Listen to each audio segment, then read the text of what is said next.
The doors of the throne hall slammed open before I could stop them, and the sound echoed through my chest like a verdict. I was already kneeling. I already knew what was coming. The healers had spoken, the elders had spoken, and now the only voice left to speak was the one that mattered most, the voice of the Dominion itself. "Baron," the chief healer said, loud enough for every noble in the hall to hear. "The Princess Vathara carries no line. Her body has failed the bonding ritual 3 times. She cannot give the Dominion an heir." I kept my eyes on the floor. Calyx do not cry in public. We are taught that from birth. But something inside me cracked quietly, like ice under weight no one else could see. My father did not even look at me. He looked at the healer, then at the council, then at the human ambassador standing near the back of the hall, a stiff, uncomfortable man in a gray uniform who clearly did not understand a word of what was happening. "Then she is no longer useful here," my father said. "Send her with the humans. Let them have her. It will be good for the treaty. A princess, even a broken one, is still a gift." Laughter rippled through the hall. Not loud, not cruel in an obvious way, but the kind of laughter that cuts deeper because it pretends to be polite. A joke. I was a joke now. The heir who could not be an heir, gifted to strangers from a small blue world who did not even know what an insult they were receiving. I did not resist when the guards led me forward. What was there to resist for? I had spent my whole life being told my worth came from what my body could give the Dominion. Now that my body had given nothing, I had no worth left to defend. The human ambassador introduced himself as Daniel Hart. He looked nervous, glancing between me and the Dominion Council, like he suspected something was wrong, but could not name it. He did not know the word they used for me. He did not know what baron meant in our language, or what it cost a Calyx woman to hear it spoken in front of her own family. I was placed on a transport ship 3 days later. No ceremony, no goodbye, just a small case with my belongings, and a single guard who did not look at me as the doors closed. The ship that carried me away from my homeworld was called the Horizon. It was smaller than anything I had traveled in before. Plain metal walls, no gold, no banners, no portraits of ancestors staring down to remind you of your failure. For the first time in my life, no one was watching me. I did not know what to expect from humans. Our histories called them primitive, emotional, short-lived, a species barely out of its own childhood. I expected pity, or worse, disgust, once they learned why I had really been sent. Instead, I met Mars Calloway. He was a sergeant, not a diplomat, assigned to oversee my transfer, because the actual diplomats were busy with treaty details that did not involve me. He was broad-shouldered, quiet, with tired eyes that still managed to look kind. When he saw me sitting alone in the transport bay, he did not bow. He did not address me with any of the careful titles the Dominion insisted on. He just sat down across from me on a supply crate and said, "You look like you haven't eaten in 2 days." I had not, in fact, eaten in 2 days. Grief has a way of stealing appetite. "I am fine," I said, because that is what Calyx say when we are not fine. He did not argue with me. He simply reached into a bag beside him and pulled out a small package of dried food, human food, something I had never tried before, and set it on the crate between us. "Eat if you want. Don't if you don't. Just wanted you to know it's there." No one had ever offered me something without expecting anything in return. On my world, every gift was a transaction. Every kindness had a price, usually loyalty, sometimes silence. I stared at the package for a long moment before I finally reached for it. "Why are you being kind to me?" I asked. The question came out sharper than I meant it to, almost accusing. "You do not even know what I am." Mars shrugged. "I know you're a person who just got dragged onto a ship full of strangers and hasn't said more than 10 words since. Doesn't take a genius to figure out you could use a little kindness." "I was sent here as a joke," I said, the words tasting bitter as they left my mouth. I do not know why I told him. Maybe because he was a stranger, and strangers were safer than family. "My own people think I am worthless. Perhaps you should think the same." He looked at me for a long moment, and I braced myself for the reaction I had learned to expect: pity, or confusion, or the careful distance people give to something broken. Instead, he frowned, genuinely puzzled. Worthless because of what? Because I cannot bear children, I said flatly, forcing the words out before I could stop them. Because my body has failed the one purpose it was meant to serve. On my world, a woman's worth is measured by her ability to continue the bloodline. I cannot do that, so I am nothing. I expected silence. I expected him to look away, embarrassed, the way courtiers did when they realized what barren truly meant. Instead, Mars laughed.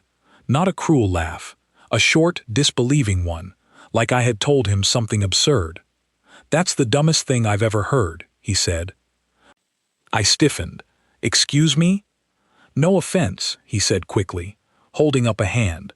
"But where I come from, people are worth something because they're people, not because of what their bodies can or can't do. I've met folks who can't have kids, and they're some of the best people I know. Doctors, teachers, soldiers, good friends. Nobody back home would look at someone and go, 'Well, guess you're worthless now.'" I did not know how to respond. The idea felt impossible, almost dangerous, the way forbidden thoughts feel when you have spent your whole life being told not to think them. I had been raised inside a system where my value was decided before I ever spoke my first word, decided by what my body might one day produce. To hear a stranger dismiss that entire belief with a shrug and a laugh was disorienting. "You truly do not care?" I asked quietly. "About whether you can have kids?" Mars said, "No, I care whether you're hungry, whether you're safe, and whether you've got someone decent to talk to on this ship. That's about it." I looked down at the package of food still in my hands. My fingers were trembling slightly, though I could not say if it was from hunger or something else entirely.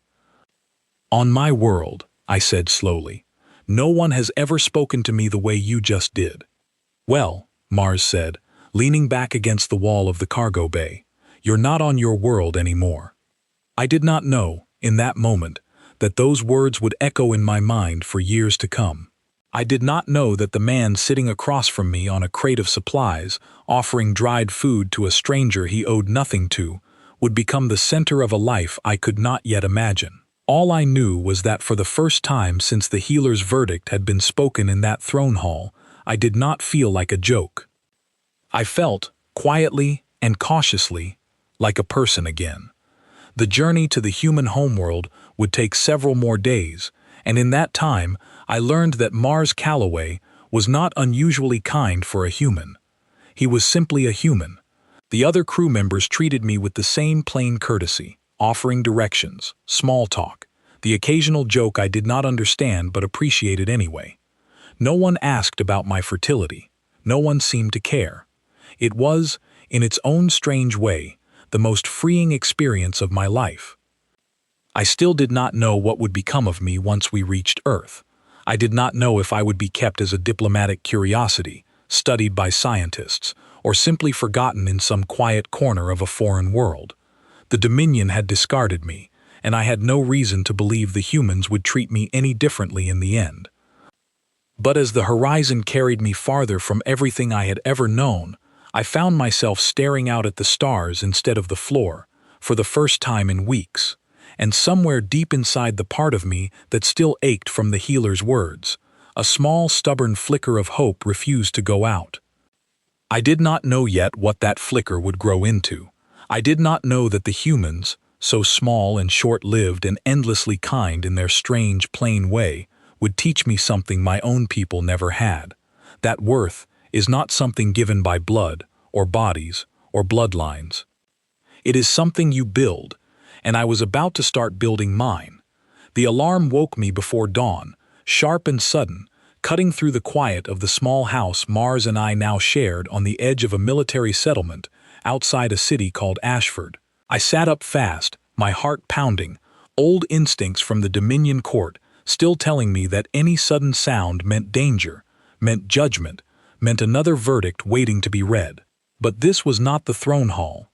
This was Earth, 6 months after the horizon had first carried me away from everything I had known, and the alarm was only Mars's communicator buzzing on the nightstand. "Emergency shelter needs extra hands," he said, already pulling on his boots. "Refugee transport came in early. Kids mostly. You want to come, or you want to stay here?" I hesitated. In the months since I had arrived on Earth, I had learned a great deal about humans, their strange humor, their stubborn loyalty, their habit of turning strangers into family faster than I thought possible. But children were different. Children on my world were sacred in a way that excluded me. I had been taught since I was young that women who could not bear children had no place near them, as if my failure might somehow spread like a sickness. "I do not know if I should," I admitted. Mars paused at the door, looking back at me with the same steady patience he always had. "Vey, nobody's grading you on this. They just need help carrying supplies and calming scared kids down. That's it." I do not know why I stood up and followed him that morning. Perhaps it was curiosity. Perhaps it was the quiet ache that had never fully left me since the healer's judgment. The ache of wanting to matter to someone, anyone, even in some small way. Whatever the reason, I found myself climbing into the transport vehicle beside Mars as the sun began to rise over Ashford, still uncertain what I was walking toward.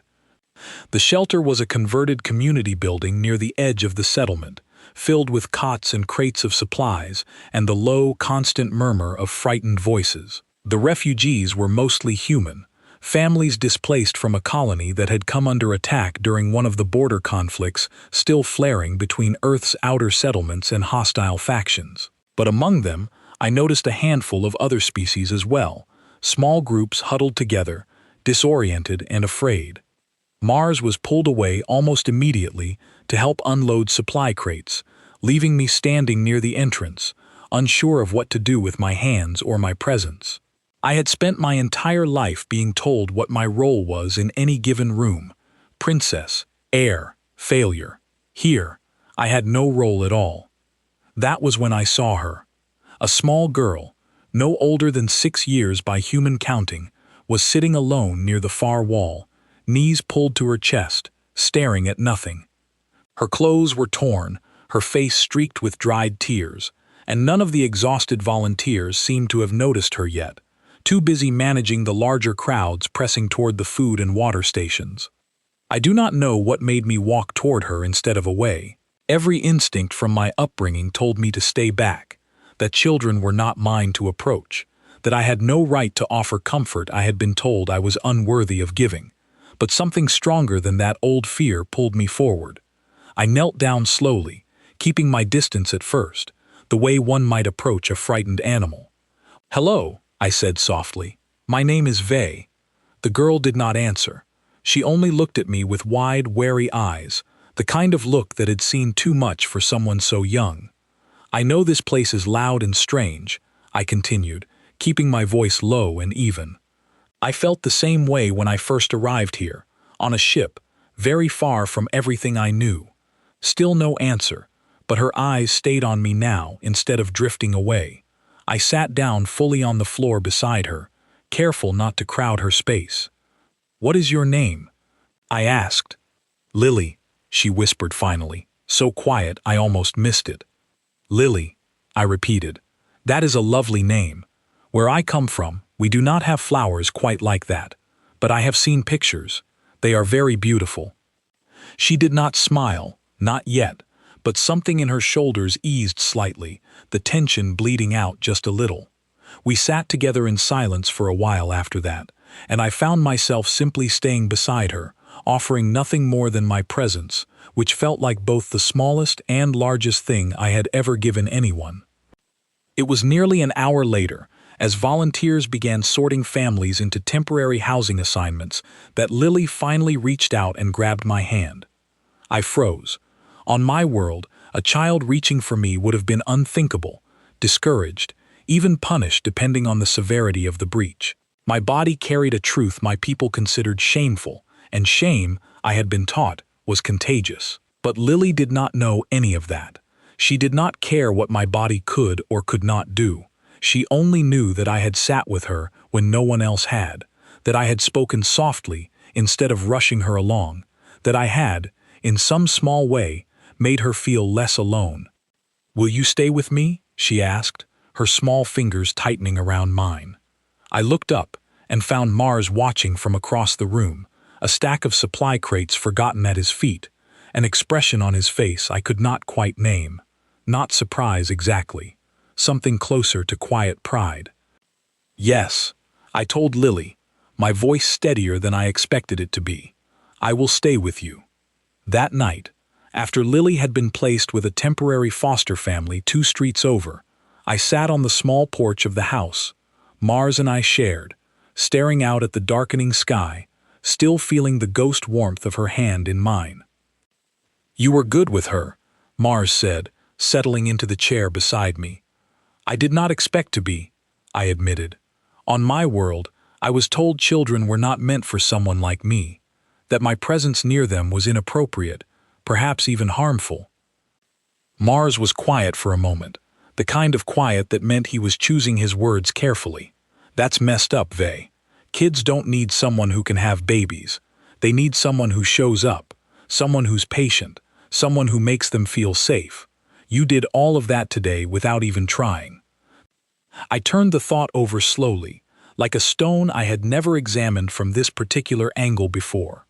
My entire life, worth had been measured in bloodlines and biology, in what my body could produce for the continuation of a dynasty I had never chosen to be born into. No one had ever suggested that showing up, being patient, making a frightened child feel safe, could be its own kind of worth entirely. Over the following weeks, I found myself returning to the shelter again and again, first to check on Lily, then simply because the work itself had become something I could not walk away from. I learned the names of other children passing through, some human, some from smaller species caught in the crossfire of conflicts far larger than themselves. I learned to sit with fear without flinching from it, to offer comfort without needing permission from anyone but the child in front of me. There was a boy named Noah, quiet and watchful, who did not speak for the first 3 days I knew him, but who eventually began following me around the shelter, like a small, silent shadow, content simply to be near someone who did not ask him to explain his silence. There was a girl named Grace, barely old enough to walk, orphaned when her family's transport had been destroyed during an evacuation, who fell asleep in my arms one evening while I hummed a tune from my homeworld, a lullaby meant for children I had once been told I would never be allowed to sing for. Mars watched all of this unfold with a quiet patience that never once pushed me faster than I was ready to go. He never asked me to explain the tears that sometimes came late at night, when the weight of everything I had been denied on my own world settled heavily in my chest. He simply stayed nearby, steady and present, the same way he had been from the very first moment on the horizon. One evening, several weeks after that first morning at the shelter, I found Mars sitting at the small kitchen table, a stack of papers spread out in front of him, his expression unusually serious. "What is this?" I asked, nodding toward the papers as I sat down across from him. "Foster application," he said. "For Lily, mostly, since her family situation isn't looking like it's getting resolved anytime soon. But I figured, if things go well, maybe it doesn't have to stop there." I stared at him, my chest tightening with something I did not immediately recognize, something too large and too fragile to name all at once. "You want us to raise her," I said slowly. "Together." "If you want to," Mars said, his voice careful, giving me the space to say no if I needed to. "No pressure, but I've watched you with her these past few weeks, Vey, and with Noah, and with Grace. You're not broken. You're not some failed experiment your people threw away. You're the kind of person who makes scared kids feel safe. That's not nothing. That's everything." I looked down at the papers on the table, official human documents filled with careful, deliberate language about guardianship and responsibility and care. None of it mentioning bloodlines, none of it mentioning what my body could or could not produce. For the first time since the healer's verdict had echoed through that throne hall, I allowed myself to imagine a future that did not revolve around what I had lost, but around what I might still choose to build. "Yes," I said quietly, my voice steadier than I expected. "I want to." Mars smiled, the kind of smile that reached all the way to his tired, kind eyes, and slid the papers across the table toward me. I picked up the pen with a hand that no longer trembled, and for the first time in my life, I began writing my own definition of what it meant to be worthy. The house on the edge of Ashford was never quiet anymore, and I had come to love it that way. 2 years had passed since I signed those first foster papers, and in that time, our small household had grown far beyond anything I could have imagined during those cold, silent days in the Dominion Palace. Lily had stayed with us permanently, her nightmares fading slowly into memory as she grew steadier, braver, more willing to laugh out loud without checking first to see if it was allowed. Noah had joined our family not long after, his silence gradually giving way to a dry, clever sense of humor that reminded me, more than once, of Mars himself. And Grace, now old enough to run instead of crawl, filled the house with a constant stream of questions about everything from human insects to the shape of calyx stars. As the border conflicts continued flaring across the outer colonies, more displaced children passed through shelters, like the one where I had first met Lily, many of them without any family left to claim them. Some were human, some were not. A small, quiet boy named Ezra arrived with us after losing both parents in an evacuation gone wrong, carrying a nervous energy that reminded me painfully of myself as a child, always bracing for judgment that never quite came in our house. A young calyx girl named Sira, barely older than Lily, arrived through a diplomatic transfer after her own family was killed in a conflict along the Dominion border, and I found myself, for the first time since leaving my homeworld, teaching another calyx child the language of our people, not out of duty, but out of love. Mars never once hesitated when a new child needed a place to stay. He simply made room, at the table, in the house, in the wide, steady patience that seemed to have no bottom to it. "You know," he said to me one evening, as we sat on the porch listening to the distant sound of Noah and Ezra arguing cheerfully over a card game inside. "Back home, people used to ask me if I ever wanted kids of my own. I never really knew how to answer that." "And now?" I asked. He smiled, the tired, warm smile I had come to know so well. "Now I've got 5 of them arguing over card games in my living room. Feels like a pretty good answer to me." I laughed softly, the sound still occasionally surprising me, a reflex I had not fully possessed before arriving on Earth. Laughter had been a rare, careful thing in the Dominion court, always measured, always watched.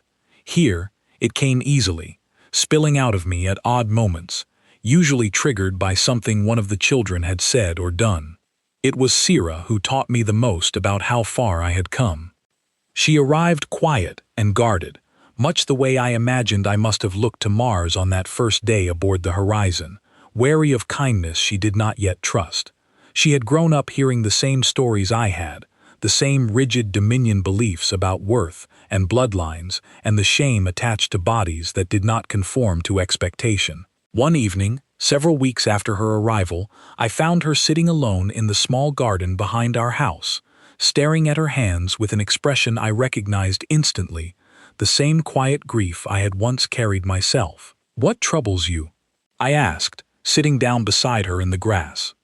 "The healers back home always said calyx worth comes from bloodlines," she said quietly.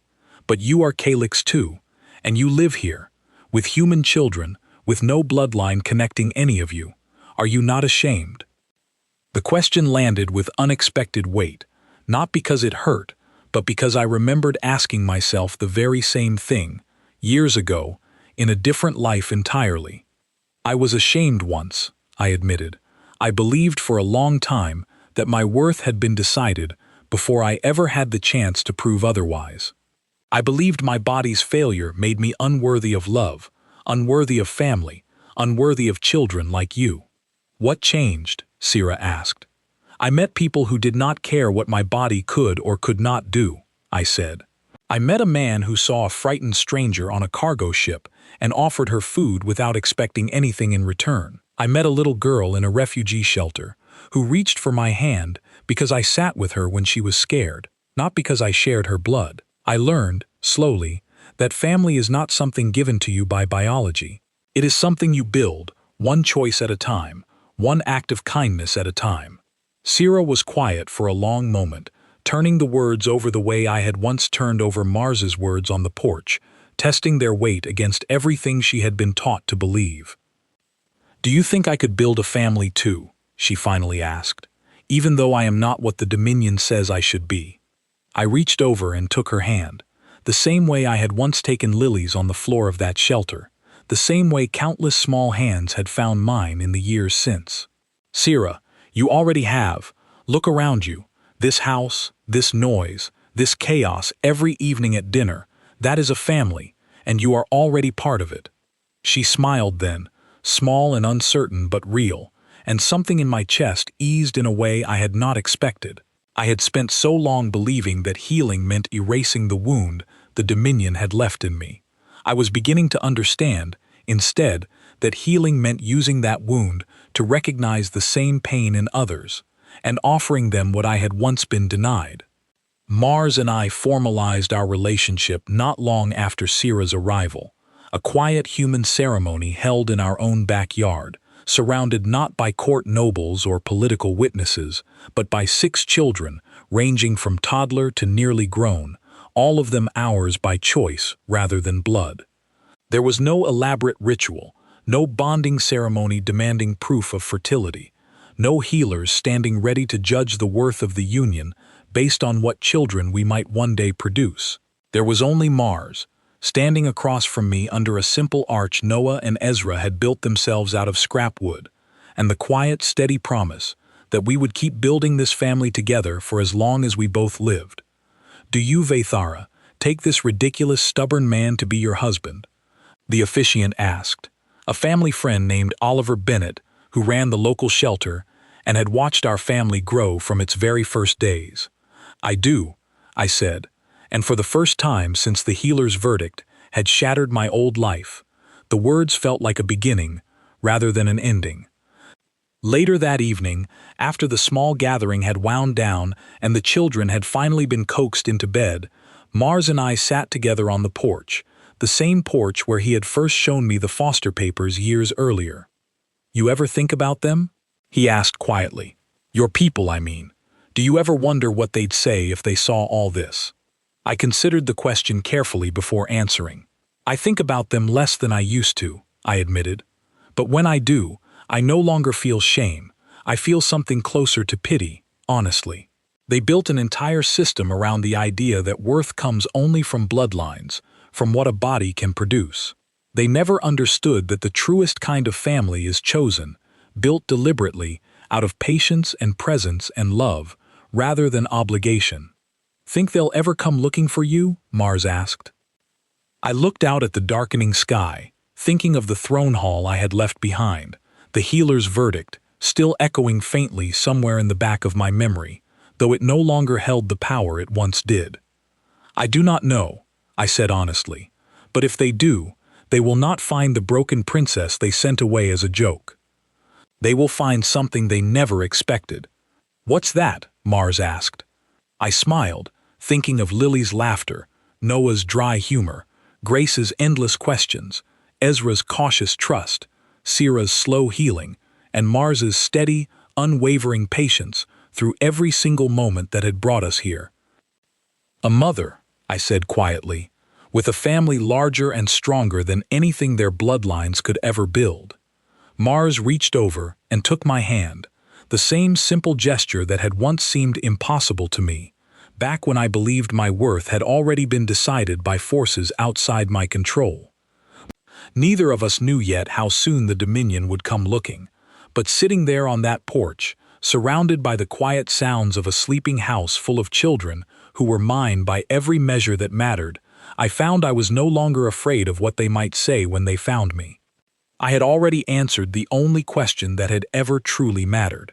The summons arrived on a quiet afternoon, delivered by a Dominion courier ship that landed just outside Ashford, with far more ceremony than anything our small settlement had seen in years.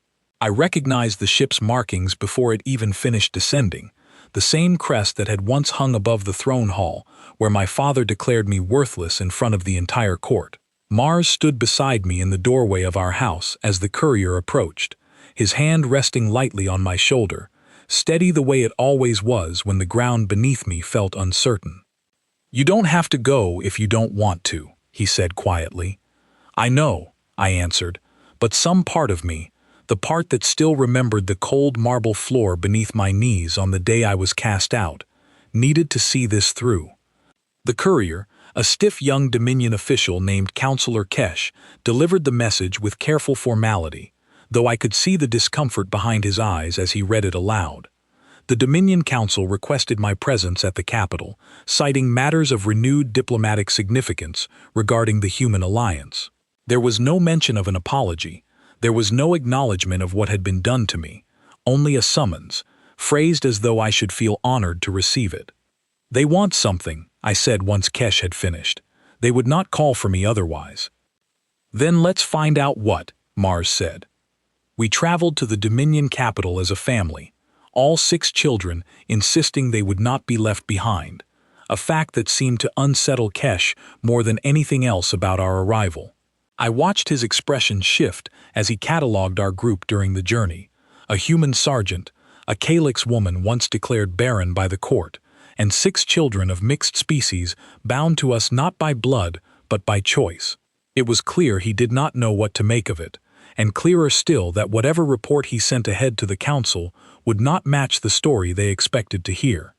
The throne hall looked exactly as I remembered it: marble floors polished to a mirror shine, banners bearing the Dominion crest hanging from towering columns, the same cold, judgmental air I had once knelt beneath in silence.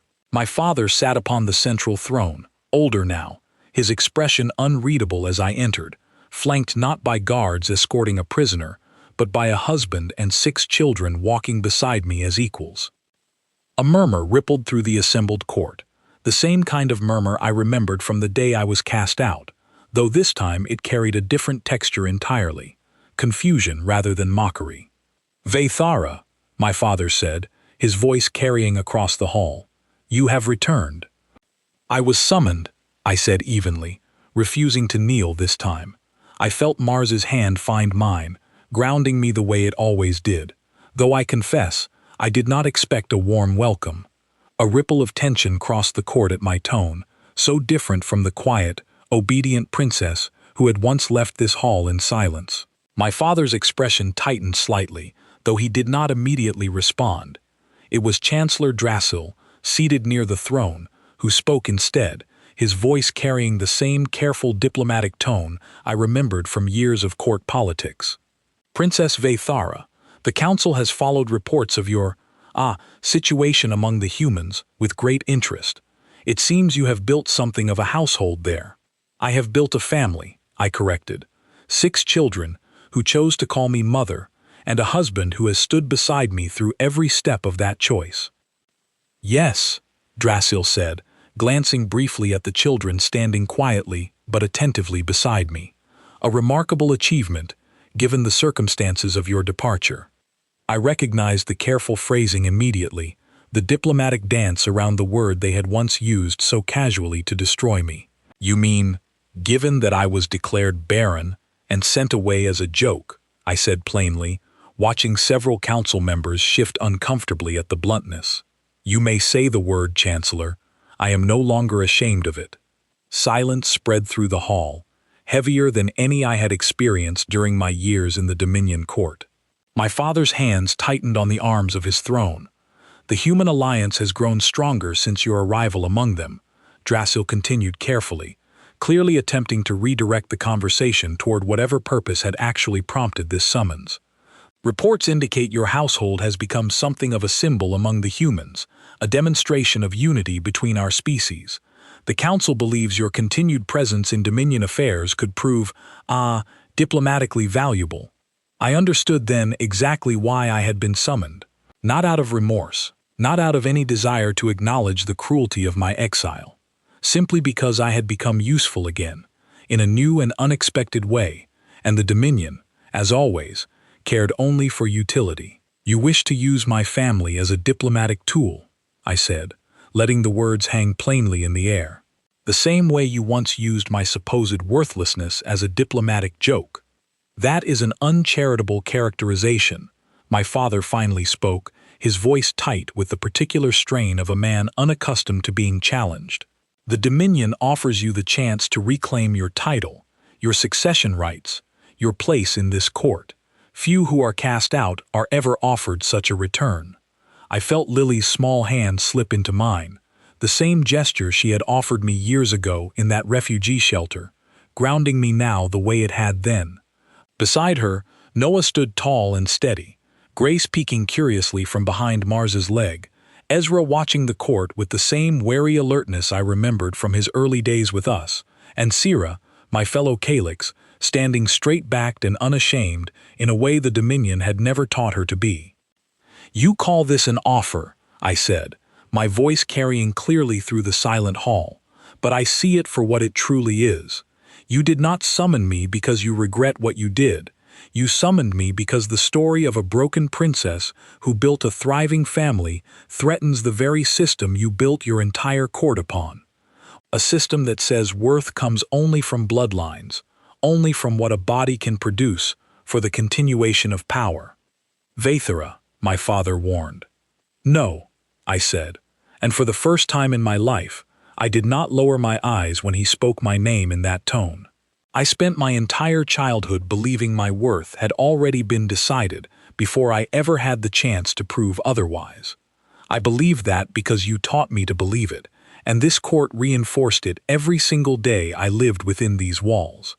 But I have spent the years since I left building something none of you ever managed to build with all your bloodlines and succession laws. I have built a family that chose each other, freely, without obligation, without the threat of shame hanging over every decision." I gestured to the children standing beside me, watching several council members exchange uncertain glances as they took in the sight properly for the first time. 6 children of at least 3 different species, all of them looking at me, not with the cautious deference the court demanded, but with open, unguarded trust. "None of these children share my blood," I continued. "Sira is Calyx, but even she was not born to me, and yet each of them calls me mother, not because tradition demands it, not because a bonding ritual declared it so, but because I showed up for them, every single day, without condition. That is a kind of worth your entire system never taught me to recognize. I had to leave this hall, cast out as a joke, in order to discover it." The silence that followed stretched long enough that I could hear Grace's quiet breathing beside Mars, could hear the faint rustle of Noah shifting his weight, could hear, somewhere in the back of the hall, a single counselor clearing his throat uncomfortably. "The council did not intend disrespect," Drassel finally said, though the careful phrasing betrayed the calculation behind it. "We simply recognize an opportunity for renewed alliance, given your unique position between our peoples." "Then let me be clear about the terms of any alliance you hope to build with me," I said. "I will not reclaim a title built upon a system that discarded me for a flaw I never chose. I will not pretend the cruelty of my exile was anything other than what it was. But I will consider working alongside the Dominion, as an equal, not as a reclaimed princess grateful for forgiveness she was never owed, if the Council is willing to acknowledge, publicly, the harm done not only to me, but to every Calyx who has ever been told their worth depends on their bloodline rather than their character." My father's face had gone pale by the time I finished speaking, though whether from anger or something closer to shame, I could not say with certainty. The council members exchanged glances, clearly unprepared for a negotiation framed in these terms. "You ask us to admit fault publicly," Chancellor Drassel said slowly, "before the entire court. I ask you to tell the truth," I said, "something this court has rarely valued over convenience." It was Sira who spoke next, her young voice carrying further than I expected across the silent hall. "I was told the same things Vey was told," she said, addressing the council directly despite the clear tremor of nerves in her voice. "That my worth depended on bloodlines, on what my body might someday produce. I believed it, until I met a family that taught me otherwise. If the Dominion truly wishes to grow stronger through alliance with the humans, perhaps it should start by learning what they already understand, that family is built through choice, not decided by biology alone. The murmur that spread through the court this time carried a different weight entirely, no longer confusion, but something closer to genuine consideration. I watched several younger council members exchange glances that suggested Sira's words had landed somewhere unexpected, cracking open a conversation the Dominion had avoided for generations. My father rose slowly from his throne, and for a long moment, the entire hall held its breath, waiting to see whether the old system would reassert itself or whether something, however small, had genuinely shifted. "The council will consider Princess Vathara's terms," he finally said, his voice heavy with something I had never heard from him before, a reluctant, grudging respect. "And we will issue a formal acknowledgement of the harm caused by our former policies regarding fertility and succession."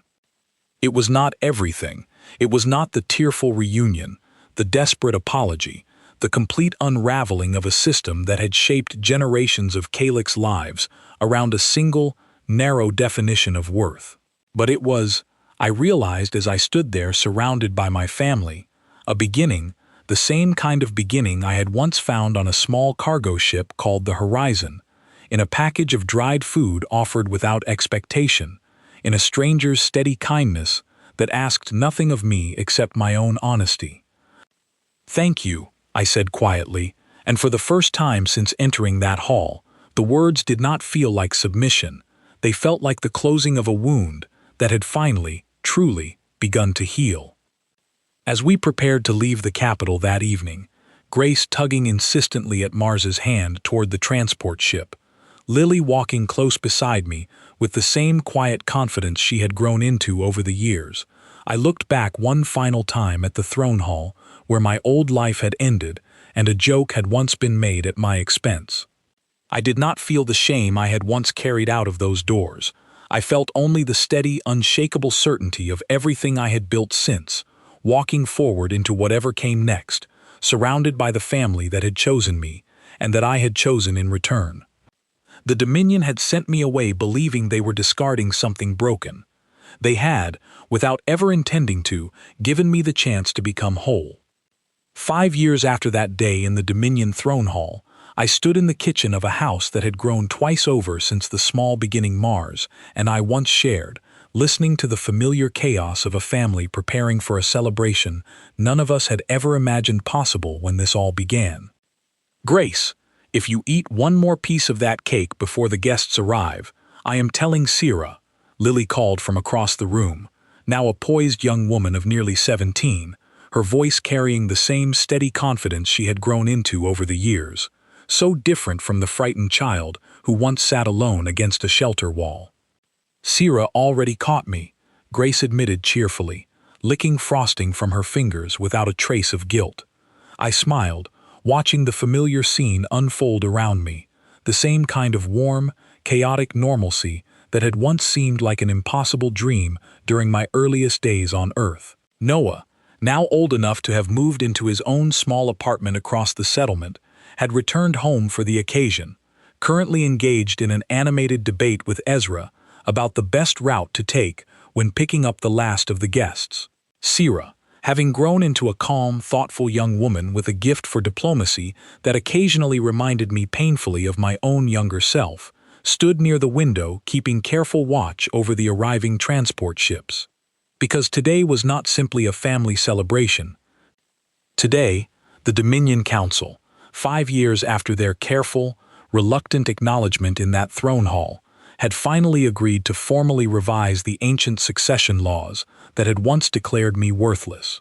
And Sira, the young Calyx girl who had once feared her own body might make her unworthy of family, would stand before the reformed council as the first officially recognized heir, chosen not through bloodline, but through demonstrated character and chosen kinship, an honor that would have been unthinkable under the old system. It had taken years of careful, patient work to reach this moment. I had traveled between Earth and the Dominion capital more times than I could easily count, negotiating alongside Mars, alongside human diplomats who had come to respect the strange, unconventional family we had built, alongside a growing number of younger Dominion Council members who had quietly begun questioning the rigid traditions they had inherited. Chancellor Drasil, once cautious and calculating in his approach to our first confrontation, had become an unlikely ally in the years since, recognizing the political and cultural value in a dominion that no longer discarded its own people over matters of biology. My father had not lived to see the full reform take shape, passing quietly 2 years after our first confrontation in the throne hall. Our final conversation had been brief, held privately in a small chamber away from the eyes of the court, neither of us finding the words for a complete reconciliation after so many years of distance. But he had, in his own careful way, acknowledged what I had built, admitting quietly that the family I raised on Earth carried more genuine loyalty and love than anything the old succession laws had ever produced within the Dominion court. It was not forgiveness exactly, but it was, perhaps, the closest thing to peace either of us had managed to find. "You ready?" Mars asked, appearing in the kitchen doorway, looking only slightly more formal than usual in the dark jacket he reserved for occasions like this one. His hair had gone gray at the temples in the years since I first met him aboard the Horizon, and the lines around his eyes had deepened with time, but the same steady kindness remained exactly as I remembered it from that very first day. "As ready as I will ever be," I admitted, smoothing the front of my own formal attire, a careful blend of Dominion tradition and Earth style that Sira had helped design, symbolic of the life I had built spanning both worlds. The ceremony itself took place not in the cold marble throne hall of my childhood, but in a newly constructed gathering space just outside the Dominion capital, designed specifically to accommodate both Calyx and human guests as equals, a physical symbol of the alliance our family had helped forge over the years. Rows of seating stretched across a wide, open courtyard, filled with a mixture of Dominion nobles, human diplomats, and ordinary citizens from both worlds who had traveled to witness the historic occasion. I sat near the front beside Mars, Lily, and Grace on my other side, Noah and Ezra just behind us, watching as Sira walked forward to stand before the Reformed Council, her posture steady and confident in a way that filled my chest with a pride I had never expected to feel so completely. Chancellor Drasil, now serving as the Council's senior representative, addressed the gathered crowd with the same careful formality I remembered from years earlier, though the words themselves carried a weight entirely different from anything spoken in that old throne hall. "For generations," Drasil began, his voice carrying clearly across the courtyard, "the Dominion measured the worth of its people by bloodlines alone, discarding those who did not fit a narrow definition of value. Today, we formally recognize that this system caused genuine harm embodied most clearly in the story of Princess Vathara, once declared unworthy of this court, who left these halls in disgrace and returned having built something far greater than any bloodline could produce." I felt Mars's hand find mine, steady as always, as Drasil continued. "Sira, chosen daughter of Vathara and Mars Calloway, stands before this council today not because of the blood in her veins, but because of the character she has demonstrated, the compassion she has shown, and the wisdom she has already begun to offer both our peoples. She represents a new chapter for the Dominion, one where family, worth, and legacy are measured not by biology, but by choice, by love, and by the willingness to show up for one another, day after day, without condition." The formal ceremony that followed felt both foreign and familiar all at once, blending Dominion tradition with elements Mars and I had insisted upon including, small nods to the human values that had shaped our family from its very beginning. When Sira finally knelt before the council to receive her formal recognition, I found myself blinking back unexpected tears, remembering the frightened girl who had once sat with me in our garden, questioning whether she could ever build a family given everything the Dominion had once taught her to believe about her own worth. She had not simply built a family, she had helped reshape an entire civilization's understanding of what family could mean. After the ceremony concluded, as guests mingled across the courtyard and the children scattered to explore the gathering with the easy confidence of a family long accustomed to moving between two worlds, I found myself standing alone for a quiet moment near the edge of the courtyard, looking out at the Dominion capital spread across the horizon, so different now from the cold, judgmental place I remembered from my childhood. "Quite a view," Mars said, joining me a moment later, 2 glasses in hand, offering me one as he settled beside me. "It is," I agreed, accepting the glass and looking out at the changing skyline. I never imagined on that first day aboard the Horizon that I would one day stand here, in this place, having helped change something so deeply embedded in my people's history. "You didn't do it alone," Mars said quietly. "No," I agreed, glancing back toward our children, now scattered across the courtyard, Grace chasing after Ezra with the easy laughter of a child who had never once been made to feel unworthy of love. Noah deep in conversation with a group of young Dominion officials clearly curious about human perspectives on family and belonging. Lily standing tall and confident beside Syrah, the two of them already discussing what the reformed succession laws might mean for future generations. I did not do it alone at all. I thought back, as I often did in quiet moments like this one, to that first conversation aboard the cargo ship, to a stranger who had offered kindness without expectation, who had looked at a broken, discarded princess and seen only a person deserving of basic decency. I thought of Lily's small hand finding mine in that refugee shelter, of Noah's quiet trust slowly building over weeks of patient presence, of Grace falling asleep to a lullaby from a world she would never see herself, of Ezra's cautious healing, of Syrah's transformation from a frightened girl questioning her own worth into a young woman now standing at the center of historic reform. None of it had come from bloodlines. None of it had been decided before any of us had the chance to prove otherwise. All of it had been built, deliberately, patiently, one choice at a time, by people who had chosen each other freely, without condition, without the weight of ancient traditions dictating who deserved love and who did not. The Dominion had sent me away as a joke, a broken princess gifted to strangers as a cruel diplomatic gesture, never imagining I would return carrying anything of value. I had returned instead as a mother, not through the narrow definition my people had once forced upon me, but through the far larger, far truer definition I had discovered on Earth, among strangers who became family, among children who chose me as much as I chose them, among a husband who had never once asked me to be anything other than exactly who I already was. I looked out at the Dominion capital one final time, at the courtyard filled with two peoples learning, slowly and imperfectly, to understand each other a little better than they had before, and I felt something settle deep within my chest, something steady and certain and entirely my own. I was no longer the joke they had once discarded. I was the mother who had come home, and in doing so, had helped an entire civilization remember what family was truly meant to be. Mars squeezed my hand gently, and together we walked back toward our children, toward the noisy, chaotic, beautiful family we had built from nothing but choice and patience and love, ready to begin whatever came next, together, exactly as we always had been.